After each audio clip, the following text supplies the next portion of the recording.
നിങ്ങൾ എപ്പോഴെങ്കിലും ജീവിതത്തിൽ ചെയ്തു പോയ തെറ്റുകളെ കുറിച്ച് ചിന്തിച്ചിട്ട് ഒന്ന് കരഞ്ഞിട്ടുണ്ടോ?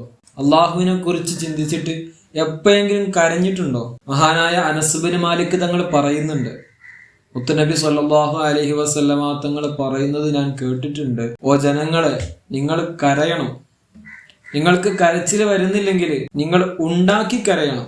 മഹാന്മാര് പഠിപ്പിക്കുന്നുണ്ട്, നിങ്ങൾക്ക് കരച്ചിൽ വരുന്നില്ലെങ്കിൽ എന്താണ് എനിക്ക് കരച്ചിൽ വരാത്തത് എന്ന് ആലോചിച്ചിട്ടെങ്കിലും നിങ്ങൾ കരയണമെന്ന്. നിസ്കാരത്തിൽ കരഞ്ഞ് കരഞ്ഞ് ബോധരഹിതനായി വീണ മഹാന്മാരുണ്ട്. മഹാനായ അബൂ മൂസൽ അശ്അരി റളിയല്ലാഹു അൻഹു ബസറയിലെ മിമ്പറിൽ ഖുത്ബ ഓതിക്കൊണ്ടിരിക്കുകയാണ്. നരകമാണ് ഖുത്ബയിലെ വിഷയം. നരകത്തെക്കുറിച്ച് പറയാൻ തുടങ്ങിയപ്പോൾ മഹാനവരുകൾ കരയാണ്. കരഞ്ഞ് കരഞ്ഞ് താടയിലൂടെ കണ്ണീനീര് ഒഴുകിക്കൊണ്ടിരിക്കുകയാണ്.